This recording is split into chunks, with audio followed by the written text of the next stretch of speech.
दादा गरुडचा video viral. Santosh देशमुखांना 20 कोटींचा Dhananjay मुंडेंची offer. या प्रकरणाचा पोलिसांनी सखोल तपास केला पाहिजे.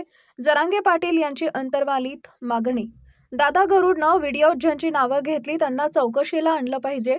जरांगे पाटील यांची मागणी. स्थानिक स्वराज्य संस्था निवडणुकीत मूळ ओबीसींना उमेदवारी देण्याच्या शरद पवार यांच्या आदेशावर जरांगे यांची प्रतिक्रिया.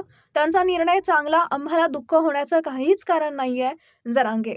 आज दिनांक संध्याकाळी 5 वाजता मिळालेल्या माहितीनुसार दादा गरुडचा व्हिडिओ व्हायरल झालाय. या व्हिडिओत संतोष देशमुखांना 20 कोटींची धनंजय मुंडेंची ऑफर होती असा दावा गरुडनं केलाय.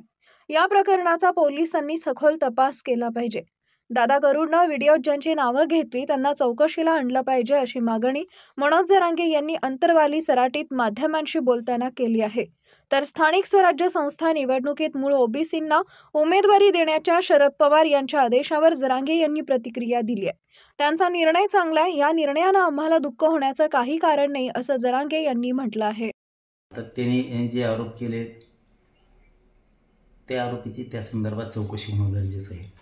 आणि जे आरोप केलेत की 20 कोटी दिले किंवा देणार होते, काय काय जे प्रकार असेल आणि त्यांनी ज्याचे नाव घेतले त्याला चौकशीला आणायला पाहिजे. की त्यांनी कोणाच तरी बॉडीगार्डचे नाव घेतलेत वाटतं शासकीय, की संतोष देशमुखांच्या बद्दलच्या विषयात, हत्याच्या बद्दलच्या विषयात 20 करोड कोण कोणाला द्यायचे, कोण कोण आणणार हे ज्या संदर्भातली माहिती आहे ना, ही सखोल चौकशी करून याच्यात सगळे किंवा कोण पाठवलं होतं, धन्या मुंडेंनीच पाठवलं होतं का काय, त्याच्या ते कोण बॉडीगार्ड हे का काय म्हणतात ना, त्यात मी ऐकला नाही तो व्हिडिओ, त्याची सत्यता तपासली पाहिजे. ते खरं आहे का खोटं आहे त्याला उचलून आणलं पाहिजे.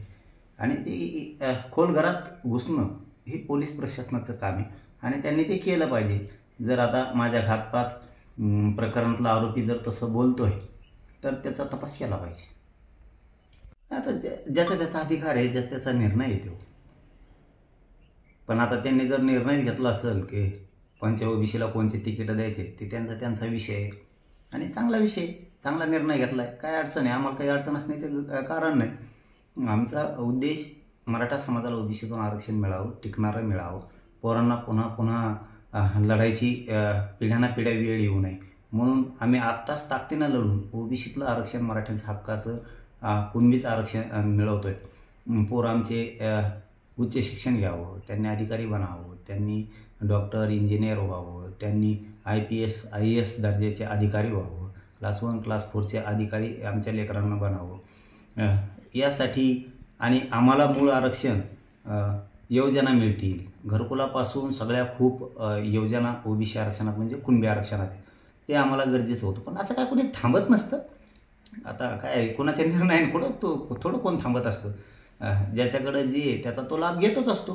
त्याच्यात काय दुमत असण्याचं कारण नाही. पण त्यांचा निर्णय झाला तर चांगला आहे, काय आम्हाला दुःख व्हायचं काही कारण नाही.